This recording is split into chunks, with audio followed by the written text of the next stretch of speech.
What is Google's two-click penalty, or sometimes called the double-click penalty? If, for example, Google has gathered a statistically significant amount of data showing that users would open the landing page of an ad, then after a certain number of milliseconds, they would close it, return to the site, which basically tells them it's not a genuine click. This could be a result of a bad layout. For example, it's prone to accidental clicks, or maybe some publishers paying users to click on their ads. Who knows? Could also be due to layout shifting or content jumping. So first, how would you know if a site has been penalized with two-click? This normally happens on mobile device and it rarely happens on desktop. When you click an ad, it will display Visit Site button and will require the user to click it again to confirm that it's a genuine click, meaning it's Google's way of getting a confirmation from user if it's actually an intentional click. So it requires 2 clicks before a user can open the landing page of the ad. One easy way for you to see if it's penalized with 2-click is to use PubGuru Ad Inspector. It now has a capability to detect if a site has this penalty. You will also have a link on how to resolve it, and we also offer tips on how to avoid it. Another thing you can do to check is to inspect OpenDevTools and then look for confirmed click visible.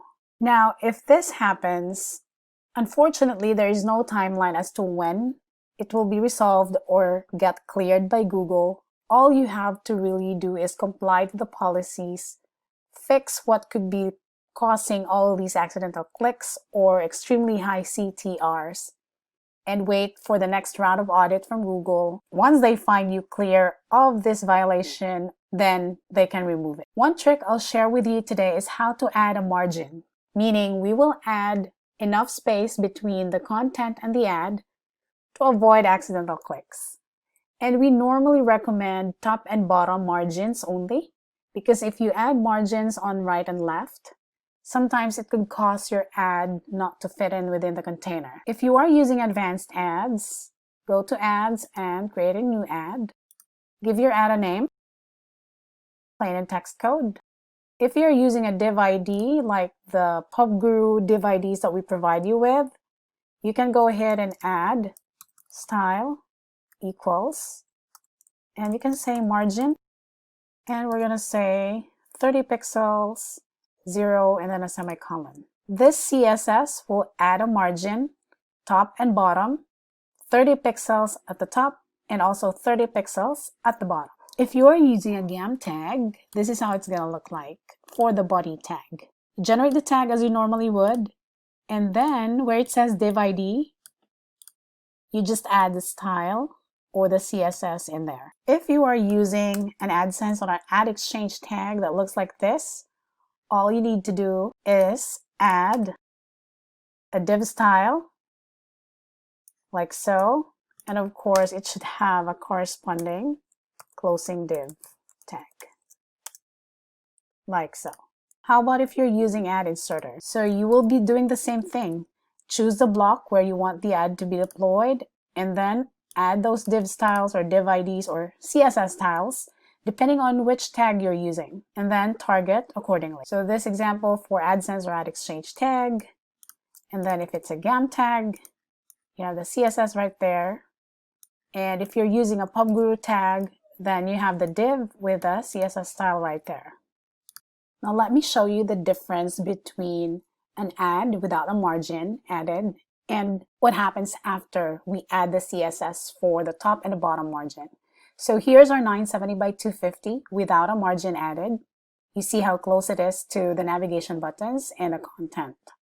And here it is now after we added the 30 pixels top and bottom margins.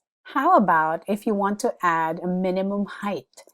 That's another technique to avoid content jumping or layout shifting. So if, for example, this ad unit can serve 2 different sizes, a 970 by 250, or it can also serve, let's say, a 728 by 90.